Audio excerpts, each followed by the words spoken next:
काकू काकू आहे का घरी? काकू कोण आहे हे पोरगी? काय माहिती कोण आहे तर? कोण आहे का तू? मी मालूबाई मोहोळची मुलगी आहे. मला लांडगेबाई सोबत काम होतं. हो हो मीच आहे लांडगेबाई.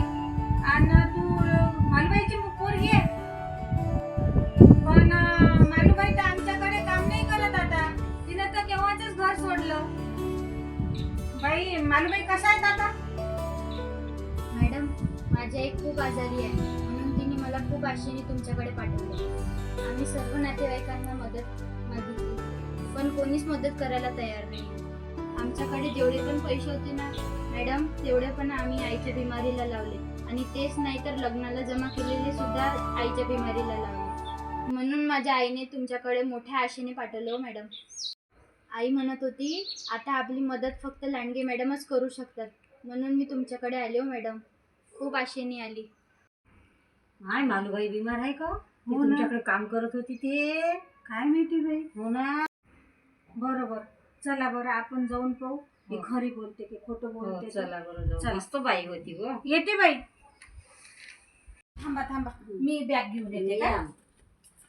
चला चला चल चल बाई.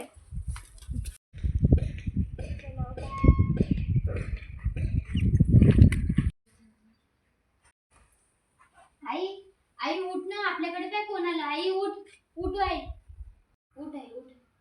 मॅडम या या आतमध्ये या.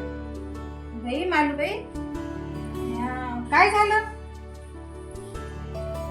मॅडम मी किनी बाथरूम मध्ये पडली, पडाचंच मीच झालं हो. तर कमरेचं हाड मोडलं. डॉक्टर नाही ना ऑपरेशन सांगितलं. खूप पैसे लागले हो मॅडम, सगळ्याले मागून चुकली आता, म्हणून मी तुमच्याकडे इले पाठवलं. बरं बरं, हे केव्हा झालं मालूबाई? मॅडम 2 महिने झाले असून तुमच्या घरचं काम सोडलं ना, तेव्हापासूनच झालं. तुम्ही सांगितलं पण नाही. मला निरोप तर पाठवायचा होता. मॅडम मी तुमच्याकडचं काम सोडलं, म्हणून मी म्हटलं काय तुम्हाला सांगा. मला पण हिच्यावर विश्वास नव्हता, म्हणून मी इथपर्यंत पाहायला आले. पण काळजी घ्या तुमची. हो मॅडम, ऑपरेशनसाठी 1 लाख रुपये सांगितले, एवढे नाही आहे माझ्याकडे. बाई तुम्ही त्याची काळजी करू नका. माझ्या ओळखीचे डॉक्टर आहे, मी त्यांच्याशी बोलून घेते. तुम्ही फक्त दवाखान्यात जाऊन भरती व्हा. बरं करा मग आराम तुम्ही. काय नेहा तू बाहेर आहे बरं.